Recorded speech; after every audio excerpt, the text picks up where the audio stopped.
A B B flat B flat B নয় তো B আর B flat কিন্তু আলাদা স্কেল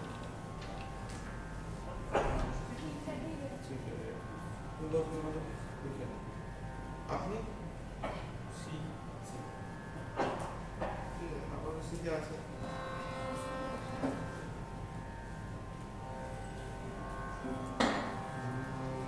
আমরা যেমনই করতে হয়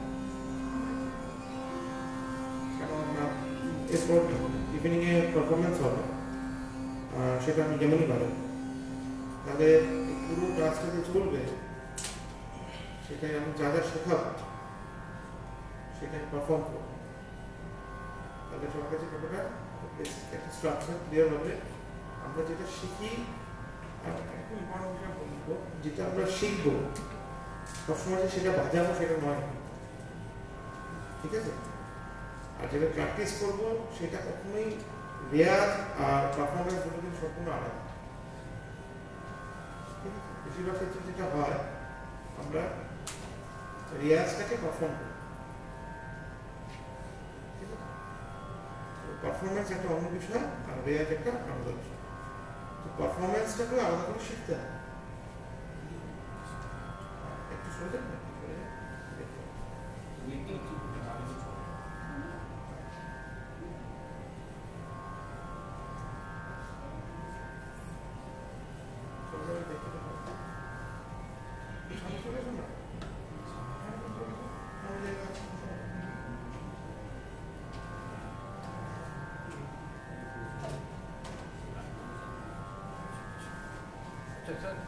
পড়ে আসছি একটু দেরি হয়েছে আসতে আমি এখানে ক্যান্ডিডেট আমার সাবজেক্ট এইখানে আজকে আমি ওয়ার্কশপে আছি এমনি আমি সাবজেক্টটা পাকওয়াজে আমি ক্লাস করি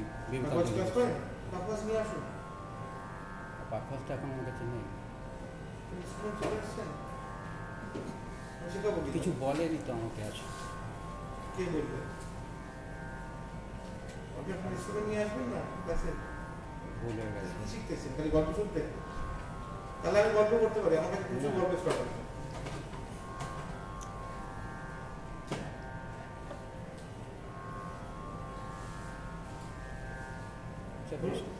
বসবেন ঠিক আছে কিন্তু একটা ইনস্ট্রুমেন্ট তো চাই ঠিক আছে পারপাসটা এখানে আছে আপনাকে দেবো আমি আপনাকে কারণ আমি শুনবো আপনি কি বাজান আমি বুঝবো কি করে আমি আপনাকে কি শেখাবো বসুন বসুন বসুন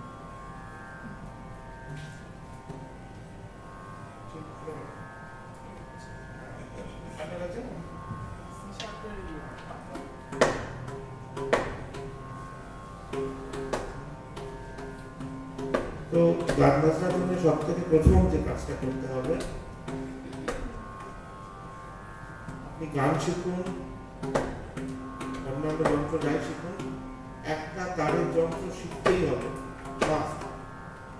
আর সেই তারের যন্ত্রটা এমন তারের যন্ত্র করতে হবে সেটাকে টিউন করতে হবে তাহলেই আপনার সুরের গান হবে নাহলে কোনো দিন সুরের গান হবে তাই জন্য যারা গান গায় তাদেরকে গানপুরা বাজানো শেখানো গানপুরাটা তারের যন্ত্র এটাকে টিউন করতে হবে সুরে মেলানো শিখতে হবে চামড়া যন্ত্র কিন্তু সুরে মেলানো শিখলে কিন্তু কখনোই সুরের গান হবে না এটা প্রথম গিটার শিখুন যা কিছু যে কোনো যন্ত্র নিন কিন্তু সেটা টিউন করতে হবে তারের জন্য এটা হচ্ছে প্রথম শখ যদি ভালো কিছু করতে চান আর এমনি শখ করে শিখছি সেটা তো অনেক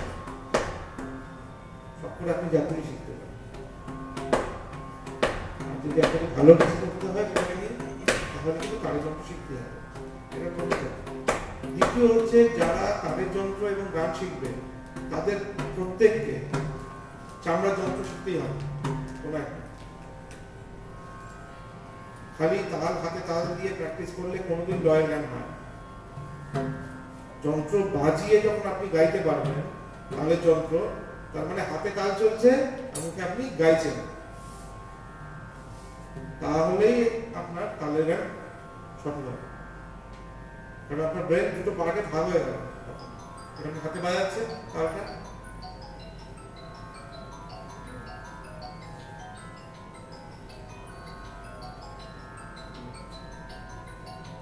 অ্যামাজন থেকে হ্যালো, হ্যাঁ ওই বাইরে বারান্দায় দিয়ে দিন। হ্যাঁ ঠিক আছে না ওখানে, হ্যাঁ ঠিক আছে। তাহলে আমরা ওই পাশে অন্য গেট আছে, ছোটো গেট আছে একটা পাশে, ওটা দিয়ে ঢুকে দিয়ে দিই।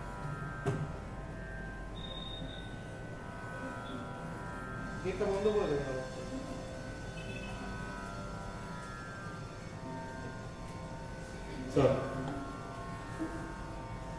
তো যারা যন্ত্র শিখছেন, গাড়ি যন্ত্র, আপনি কতদিন শিখছেন? 3 বছর। এখন সময় আছে 5 বছর, 5-6 বছর হয়ে গেলে তারপর কিন্তু তালের যন্ত্র শিখতেই হবে, জানতে হবে। আমি কিন্তু তালে কেন হবে কি বললাম বুঝতে পেরেছো? শিখছে একটা বাসা শিখছে তো, তালের যন্ত্র তো শিখছে, টিউনিং করবে কি করে শিখবে? সুরকে কোন মেলে না, সুরকে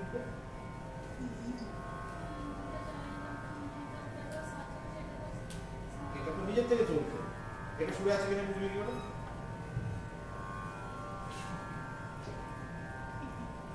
এগুলো বেশি থাকে তো, সুরে মেলে না। -4 করেছে তো সুরে মেলে, কোনটা -3 করতে, সেটা কোনটা করবে বুঝবেই তো।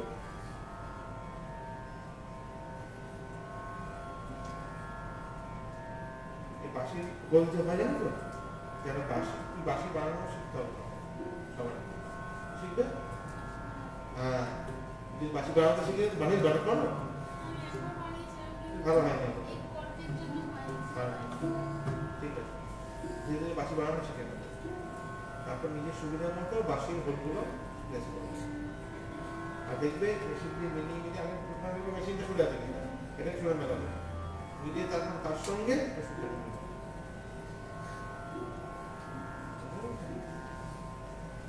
তুমি মনে করো যে কোনো রাগ, তুমি কি কি রাগ শিখেছো? ভোপালি শিখেছো তো? ভোপালিতে গান গা আছে, হ্যাঁ ওই গানে তুমি বেসুরো বার আছে, তাহলে করে ভোপালিটা গয়া গেল, বুঝতে পারলো? বেশিরভাগ সময় যেটা হচ্ছে রাগটা বেসুরো বাজছে, বেসুরো বাজলে তাহলে ওই রাগটা বাজছে না, ঠিক আছে? রাগটা কখন বাজলো? যখন পুরো বাজনাটা যখন বাজবে তখন সেটা সুরে যাবে, দরকার পড়লে বাজনার মাঝখানে থেমে গিয়ে মেলাতে হবে। সব থেকে প্রধান হচ্ছে সুরে। গানের ক্ষেত্রেও তাই, আপনার যদি আপনি যেটা শুধু শর্টটা লাগাচ্ছেন এটা সুরে আছে কিনা সেটা বোঝার কি করে বুঝবো আমরা? কি বুঝি আমরা সুরে আছে কিনা? গান দিয়ে, হ্যাঁ। তার মানে যার গলা, লতা মঙ্গেশকর কখন কিশোর গায় না তো, কখন শুনেছেন কিশোর গেছে? হ্যাঁ, কেন গায়নি বলবো? কারণ উনি গানে শুনতে পান, গলায় সুর নেই, গানে সুরটা থাকে, বুঝলেন? যে সুরটা চেনে সে ওটা গলায় রাখে, সুরটা ক্ষুদ্র এই জায়গায়, ঠিক আছে? এইবার তারপর রেয়াজ আছে, রেয়াজ করে কি না গলা না নর্মালি কাঁপে, যেমন আমরা তো রেগুলার রেয়াজ করি, আগে যখন ছোটবেলা অনেক রেয়াজ করতাম রেগুলার, তখন স্টেজ দিচ্ছে, এখন রেগুলার রেয়াজ করা হয় না, গলাটা সামান্য হলো হোল্ড করলে কাঁপে, কিন্তু যারা রেগুলার রেয়াজ করে তাদের স্টেডি হতে একই রকম ভাবে, যেমন বাইজিং বাজাচ্ছে, ডিএসএল বাজাচ্ছে, শর্ট বাজাচ্ছে, রেয়াজ যদি না করে স্ট্রোকটা স্টেডিনেসটা কমে যায়। যেমন ওরা স্ট্রোক করছে, বাজা ডা ডাউন শুধু ডা দেবে, বারবার বাজে ডা বলে ডা, প্রত্যেকটা ডা কি একরকম হচ্ছে? এবার ওকে কনসাস হতে বলছে, ওটা প্রত্যেকটা একরকম ভালো,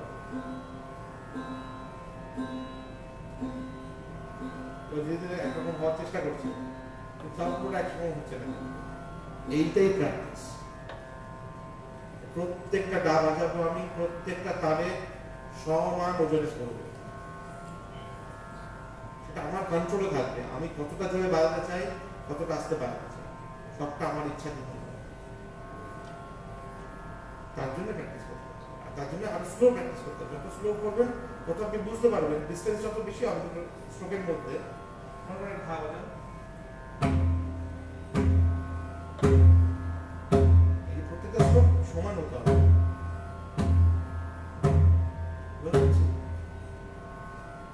না হলে সকলে করতে পারছি আলাদা আলাদা আওয়াজ বেরোবে তাহলে তো বাণীটা বদলে আছে প্রত্যেকটা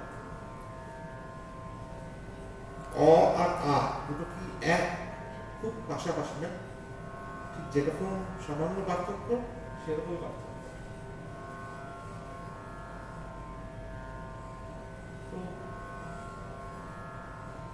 স্ট্রোকটাকে কন্ট্রোল করতে হবে ইকুয়াল জায়গায় নিয়ে যেতে হবে ইকুয়াল শব্দটা ভীষণ ইম্পর্টেন্ট ক্লাসিক্যাল মিউজিকে আপনি যত নন ক্লাসিক ফর্মে যাবেন দেখবেন অনেক কিছু ডায়নামিক আমাদের ফিল্ম সং বা অন্যান্য যে এন্টারটেইনমেন্ট সং যেগুলো আছে সেগুলো মিউজিক সেগুলো শুনতে ভালো লাগে না কেন সেগুলো কি নয় ইকুয়াল নয় ডায়নামিক ঠিক আছে আর ক্লাসিক্যাল মিউজিকের কন্টেন্ট কি হচ্ছে ইকুয়াল স্পেসে নিয়ে যেতে হবে যত বেশি ইকুয়ালে নিয়ে যাবেন তত পারফেক্ট জায়গা চলে যাবে পিছে তত আপনি স্পিরিচুয়ালিটি দিকে যাবেন টু এন্টারটেইনিং থেকে আপনি স্পিরিচুয়ালিটি দিকে কারণ ইকুয়াল হলে তবেই তো অঙ্কটা মিলছে একটা কমার্শিয়াল সঙ্গে 2+2 যোগ করলে 5 হতে পারে কিন্তু ক্লাসিক্যাল মিউজিকে 2 এর সঙ্গে 2 যোগ করলে 4ই হবে কেন এটা সায়েন্স এটা বিজ্ঞান তাই শাস্ত্রীয় এটা কখনোই অবৈজ্ঞানিক কোনো পদ্ধতি নেই বৈজ্ঞানিক পদ্ধতি প্রত্যেকটা স্বর সমান হতে হবে সম ওজনের হতে হবে এবং ওজনটা সমান হয়ে গেলে কি হয় স্পিড লয় বাজালে কি হয় যখন দ্রুতে যাবে তখনও কিন্তু একই কোয়ালিটি মেনটেন করতে হবে যে প্রত্যেকটা ওজন ওই স্পিডে গিয়েও তাহলে আমরা কতটা স্পিড বাজাবো যে স্পিড পর্যন্ত আমার ওই কোয়ালিটিটা মেনটেন হচ্ছে যেখানে যে স্পিডে গেলে আমার কোয়ালিটি মেনটেন হচ্ছে না সেটা আমি পারফর্ম করব না যখন করবো পারফর্ম তখন যেন ভালোভাবেই করবো তাতে স্লো বাজাবো সারা জীবন কোনো সমস্যা নেই যেদিন অ্যাচিভ করবেন স্পিডটা দেখবেন ওটা অটোমেটিক বাড়ছে স্পিড কিন্তু রেয়াজ করার কোনো প্রয়োজন পড়ে মেইন বিষয় হচ্ছে সম ওজনে ক্ল্যারিটির সঙ্গে প্রত্যেকটা বাণীকে প্রত্যেকটা মাত্রা যে আছে প্রত্যেকটা মাত্রা পর্যন্ত তার অনুমাত্রা সবকিছু সমদূরত্বে রয়েছে 1 থেকে 2 এর দূরত্ব কত 1 2 থেকে 3 এর দূরত্ব 1 তার প্রত্যেকটা এক হিসেবেই আছে কিন্তু এমনকি যদি আপনি অনুমাত্রা তো ভাগ করেন তখন দেখবেন একই পাবেন আপনি যদি 4 গুণে বাজান ঠিক আছে তাহলে একটা অনুমাত্রার মধ্যে 4টে অনুমাত্রা আসলে একটা মাত্রা 4টে অনুমাত্রার মধ্যে কিন্তু 1 2 3 4 সেটাও কিন্তু সমদূরত্বে রয়েছে সেই জন্য যখনই 1 গুণিতক থেকে 2 এ যাচ্ছে 2 থেকে 3 এ যাচ্ছে 4 এ যাচ্ছে আমরা যখন লয় চেঞ্জ করছি তখনও কিন্তু সেটাকে আমরা কি করি 2 ভাগে ভাগ করে দিই ইকুয়ালি সেই ইকুয়াল ব্যাপারটা চলে আসছে কিন্তু আমার ডাউন বিট যা আছে আপ বিটও সমান থাকতে হবে সশব্দ যা নিঃশব্দ তাই থাকতে হবে তো ইকুয়াল বিষয়টাই হচ্ছে আসল যে যত বেশি ইকুয়ালের কাছে যেতে পেরেছে সে তত সলভার মিউজিশিয়ান সে তত বেশি ওই আধ্যাত্মিকতা বা স্পিরিচুয়ালিটিটাকে ফিল করছে তার মিউজিক দিয়ে এবং সে নিজে ফিল করছে বলে অন্যরা যখন শুনছে সেটাকে তাদের মধ্যে ওই জিনিসটা সঞ্চার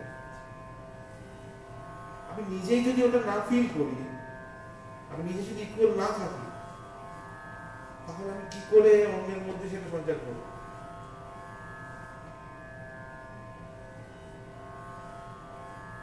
শুধু ফু দিয়ে কতক্ষণ দম রেয়াজ করো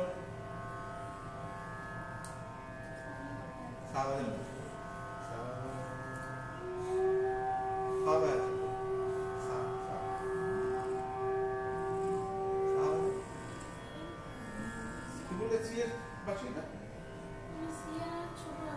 ওটা কি বলে সেটা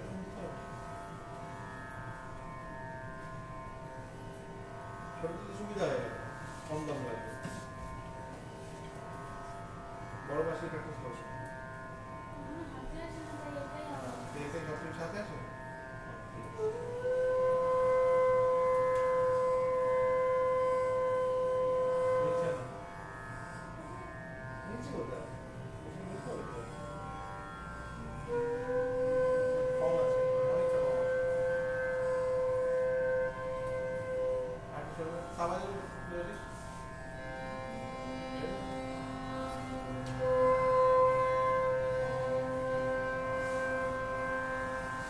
নি থেকে সাইড দিকে যাচ্ছে।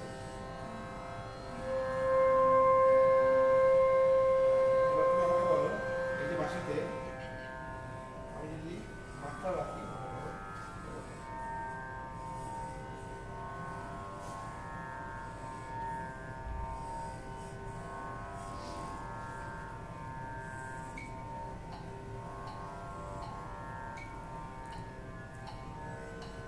হ্যাঁ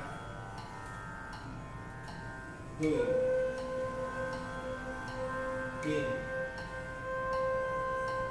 4 5 6 কতক্ষণ রাখতে পারছো? তাহলে বিলম্বিতে যেটা প্র্যাকটিস হচ্ছে বিলম্বিতে পুরো 16 মাত্রা রাখতে পারতে হবে। কি বললাম? বিলম্বিতে হ্যাঁ 2 3 এরকম করে বাড়াতে হবে। ঠিক আছে? আর এই প্রত্যেকটা উন্মাত্রা করে কাউন্ট করো তাহলে তোমার হচ্ছে সব মিলে 64টা। ঠিক আছে? আর এটা সবথেকে ভালো আইডিয়া 80 তে আছে, এটাকে প্র্যাকটিস করবে 60 তে। 60 হচ্ছে 60 পার মিনিট। হ্যাঁ, তাহলে 1 মিনিট তুমি মাত্রা পেয়ে যাবে। এই যেটা চলছে ঠিক ঠিক করে এটাকে বলে বিপিএম। কি বলে? বিপিএম। বিপিএম মানে কি? তাহলে 1 মিনিটে কটা বিট হচ্ছে? আর ঘড়ি কাটাতে কটা পরে 1 মিনিটে? ঠিক আছে? সকালবেলা উঠে 60 করবে, আর দুপুরে দিকে বা সন্ধ্যের দিকে বসবে তখন 80-তে বসবে। ঠিক আছে? আর ঘুম থেকে যখন ওঠো সকালবেলা তখন যখন ব্যাগে বসে আমরা সেই সময় কি হয় একটু স্লো থাকে পালস, আর স্লো থাকে না, আমাদের রিল্যাক্স থাকে না, সবাই ঘুম থেকে উঠেছে। সবসময় শরীরের যে রিদম আছে বডিতে সেই রিদমে প্র্যাকটিস করতে হবে। তাহলে তো শরীরের যে পালস রেট আছে, তার যে নার্ভাস সিস্টেম আছে, তবে সেটার সঙ্গে একটা লক হবে। তাহলে তো মানে বেতালা হয়ে গেল, শরীর একরকম তালে চলছে আর আমি নিজে আরেকটা তালে প্র্যাকটিস করছি। করে করে শরীরকে অভ্যস্ত করতে হবে। 5 বছর করতে হবে, করলে 5 বছর পর শরীর যখন অভ্যস্ত হয়ে যাবে ওটার মধ্যে, তখন তুমি চেঞ্জ করতে হবে।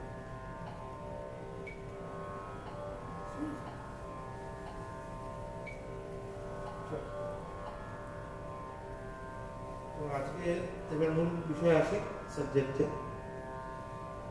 প্রথম সেশন যেটা আছে, ফার্স্ট সেশনে আমাদের কি কি লেখা আছে? 4 different methods applied in perform burn gut different lines. ঠিক আছে? ঠিক আছে, সব কথা বাস ওটা জানে কিনা সরে সরে চলে যাচ্ছে। সবাইকে জেনে এসেছে না এমনি এমনি চলে এসেছে? হচ্ছে একটা ওয়ার্কশপ ওখানে করতেছে। আমি জানতে চাইছি এটা কোনো ভুলের দোষের নয়। হ্যাঁ জানো, হ্যাঁ কি আমি কি বলতে চাইছি? বলো কি বলতে? ভুল বলো, কোনো সমস্যা নেই তো। ভুল বললে আমি ঠিক করে দেবো। আর তুমি চুপ করে থাকো, তুমি ভুলটা নিয়ে শিখে চলে যাবো। কোনটা লাভ হবে? ভুলটা বলার অসুবিধা না, তখন ভুলটা বলবো। এটাই মনে হচ্ছে সেটা বলে দেবো, আমি কারেক্ট করার সুবিধা।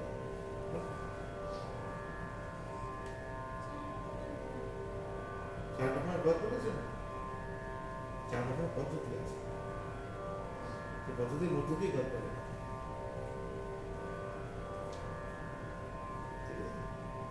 আর সেটা কি কি লেখা আছে?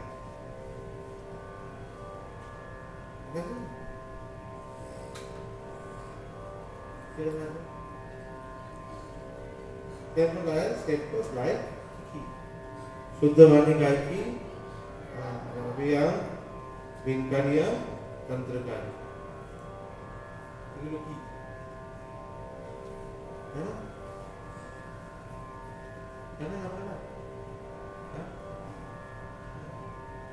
জানেন না, জানেন না বলুন না, জানেন না, মুখে না বলে কি বুঝতে পারছেন? হ্যাঁ জানেন। এখানে কেউ জানে? তুমি জানো? তুমি জানো? জানো না? সেখানে কিছুটা জানো, যেহেতু যতটুকু জানো সেটুকু বলো। তুমি জানো? বলো, কি বলো? হ্যাঁ, সেটা কি? এই যে চারটে আমি অঙ্গের কথা বলেছি, তাই না? শুধু সেটা তোমার জবের ক্ষেত্রে। রবাবিট আসলে কি? এনি ফ্রেটলেস ইনস্ট্রুমেন্ট যা আছে, যে যন্ত্রগুলোতে ফ্রেট নেই, যেমন শরৎ আছে, সুশৃঙ্গার আছে, সেনিয়ার রবাব আছে, ঠিক আছে, ভায়োলিন বাজছে, এই যে ফ্রেট নেই এমন যন্ত্র, সেই যন্ত্রের নিজস্ব যে পদ্ধতি আছে বাজানো, সেই পদ্ধতিতে সেই বাচ্চাকে বাজানো। ঠিক আছে, বোঝা গেল? একটা না বুঝলে হাত তুলবে প্লিজ। হ্যাঁ হ্যাঁ বলুন। আনেননি? হ্যাঁ নিয়ে আসুন, নিয়ে আসুন, লিখুন। আচ্ছা লিখতে সব বলছি, লিখতে যাবো।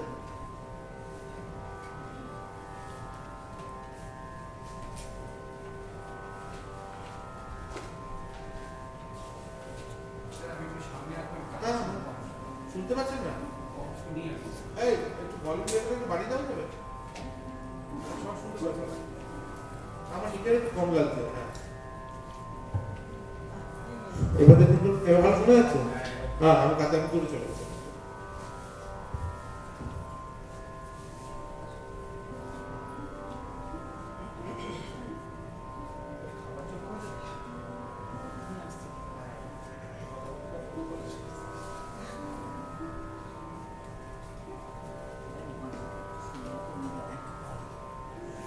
এই যে তুমি যেটা বাজাচ্ছ, হ্যাঁ যাতে প্রকার আছে, টেম্পো অনুযায়ী বললাম না, টেম্পো অনুযায়ী যেটা হয় সেটা আমি সবগুলো বলছি।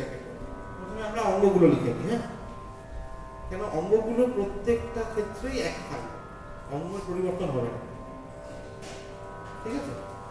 আলাউদ্দিন খাঁ সাহেব একমাত্র ইনস্ট্রুমেন্টালিস্ট এবং মিউজিশিয়ান যে চারটে অঙ্গ তালিম পেয়েছে।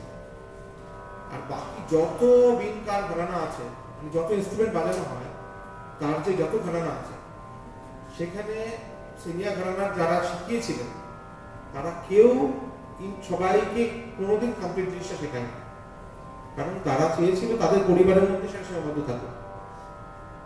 আফজালি খাঁ সাহেবের বাবা যখন যান বিনকারকে কাছে শিখতে, তখন শুধু রবাবি অঙ্গ শিখিয়েছিলেন আর গায়কী অঙ্গ কিছু না। তার শুদ্ধ বাণী শেখায়নি, গৌর বাণী শিখিয়েছিলেন, ঠিক আছে?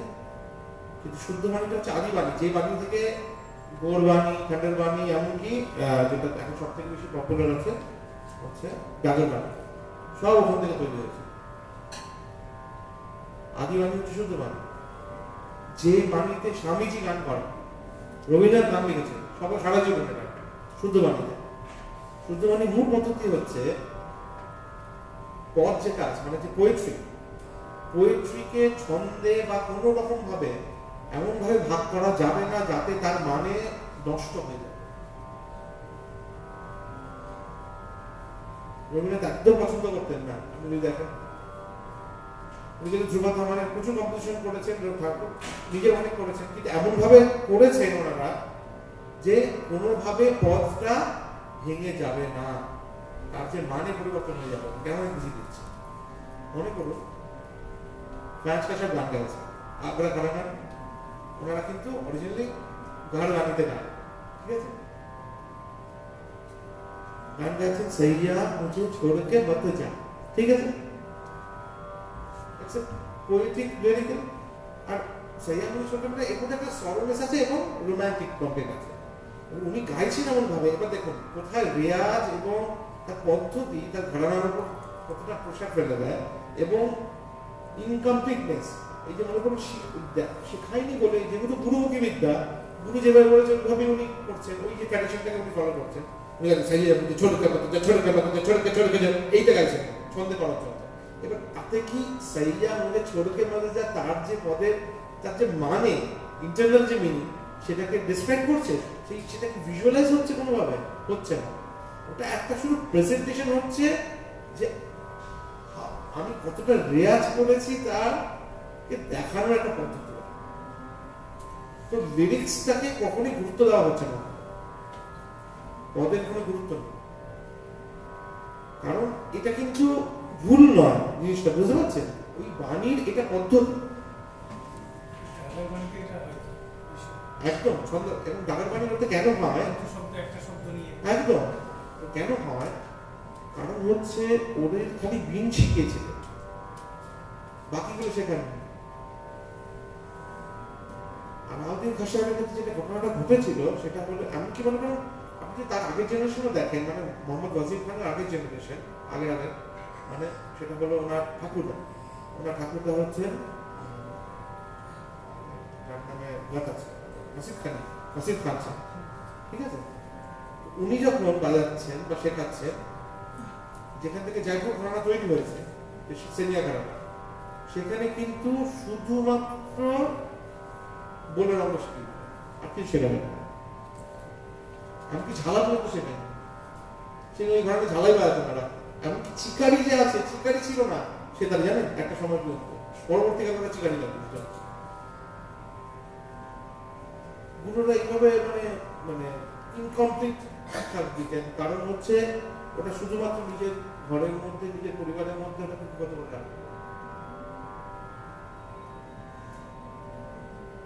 শুনতে খারাপ লাগলেও এটা সত্যি যে গুরু পরম্পরা বৈদিক যুগ থেকে চলে আসছিল, ইসলামিক যুগে এসে সেটা কীগত একটা অদ্ভুত একটা ওই জমিদার রাজা বাদশাহ তাদের বাড়িতে থাকা, তাদেরকে তাদের পছন্দের মতো করে গান বাজনা করা, এই যে প্রথাটা চলে আসলো, সেটা শুধুমাত্র করার কথা ছিল মন্দিরে গিয়ে আশ্রমে বসে, সেটা কিন্তু পরিবর্তন হয়ে যায়। এবং যার জন্য আরেকটা জিনিস যেটা আসলে যেহেতু ইসলামিক বেস্ট কান্ট্রি হয়ে গেছিল, বিশেষ করে নর্দার্ন পার্ট অফ ইন্ডিয়া, সেই সময় কিন্তু মানে যেসব দেবতা বা দেবীদের নাম নিয়ে আমরা গান বাজনা করি, সেগুলো উচ্চারণ করা বারণ হয়ে যায়। বঙ্গলুর সাহেবের সামনে বসে আমি নাম দিতে পারবো না, তাই না? সেই জন্য তারা আকার ইঙ্গিতে শব্দগুলোকে লুকিয়ে গেল,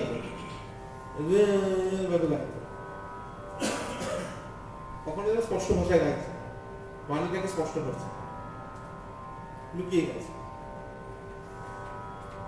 এবং সরগমের প্রভাব বৃদ্ধি পেতে শুরু করে, সারে গামা বাধা নিচে গাওয়াটা প্রভাব বৃদ্ধি করে।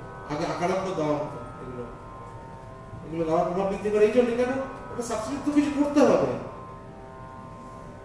আর যারা গাইছেন তাদের আগে যারা অরিজিনালি বিন পাচ্ছিলেন, তারা নিজেরাই গান গাইতেন, গাইতে রবীন্দ্র বাজাতেন বা সুশৃঙ্গার বাজাতেন। তো কোন অংশটা গাইবে আর কোন অংশটা বাজাবে এটা জানতে হবে। তো যখন শেখাচ্ছেন তখন গানটা গাইছেন না, খালি ছাত্রকে শিখতে বাজিয়ে হচ্ছে, তাহলে ইনকমপ্লিট শিখলেও কিন্তু ছাত্র আসলে সে কিন্তু জানলোই না গাইলে ওটা কিরকম ভাবে অ্যাপ্রোচ হয়, ওষুধটা কিভাবে লাগে, এই রাগের ক্ষেত্রে বাজালে কিভাবে লাগে, সে ডিফারেন্সটা সে বুঝতে পারে, জানতে পারে। সে জানতে পারছে না বলে এবং পরবর্তীকালে তার থেকে যে ধারণা তৈরি হচ্ছে, সেই ধারণা সেই ফরম্যাটে তৈরি হচ্ছে, এইভাবে ধারণাগুলো তৈরি হয়েছে। এবং আলাউদ্দিন খাঁ সাহেব কি করলেন, বিভিন্ন জায়গায় গিয়ে শিখেছিলেন এবং তখন উনি বুঝতে পারছেন যে সামথিং ইজ ইনকমপ্লিট, মানে কোথাও একটা মানে কিছু একটা মিসিং। যখন ওদেরকে শুনছেন মোহাম্মদ ওয়াজির খানকে, ওটা একটা অন্যরকম শোনাচ্ছে, কিছু একটা মিসিং আছে। তখন উনি মোহাম্মদ ওয়াজির খান সাহেবের কাছে যাওয়ার চেষ্টা করলেন, কিন্তু কোনোভাবেই তো ওনার অ্যাক্সেস পাচ্ছিলেন না। এবং এখানে আমি বলি ঈশ্বরের বিশাল কৃপা যে ওই সময় ওনার সন্তান মারা যায় মোহাম্মদ ওয়াজির খানের, এবং সেই সময় আর 3 বছর অলরেডি আলাউদ্দিন খান আমার বাড়িতে আছেন থেকে, মানে বাড়ির সব চাকর বাকর ছাড়িয়ে দিয়েছে, ফ্রিতে চাকর পেয়ে গেছে, তার নাম আলাউদ্দিন, সে সব কাজ করে, বাসন মাজা থেকে শুরু ঘর মোছা, গোয়াল দেখা এলাকা সব 3 বছর ধরে এই তালিম চলছে। আর যা যা শুনছেন সব মনে রাখছেন, সেগুলো নোট করে রাখছেন, কিন্তু এই যে সরাসরি যে শিক্ষা দেয় এটা হয়, ওনার ছেলে মারা যাওয়ার পর ওনার মধ্যে যখন রিয়েলাইজেশন হয় যে আলাউদ্দিন এত ট্যালেন্টেড, এটা আমি ওকে শেখাচ্ছি না, ঈশ্বর আমার উপর সেই জন্য আমার সন্তানকে কেড়ে নেয়। এবং ওনার যেটা ভয় হয়, আমি যদি কাউকে শিখিয়ে না দিয়ে যাই, আমার যে নাতি বেঁচে আছে, দাবির ভাষা তখন বেঁচে মানে ছোট, তো ওনার তো শিক্ষা শুরুই হয়নি, তো ওনাকে শেখাবে,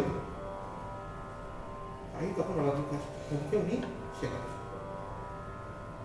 এবং কিন্তু শর্ত দিলেন, উনি অরিজিনালি রাইট হ্যান্ডেড প্লেয়ার ছিলেন, সব যন্ত্র তাদের যন্ত্র রাইট হ্যান্ডেই বাজাতেন।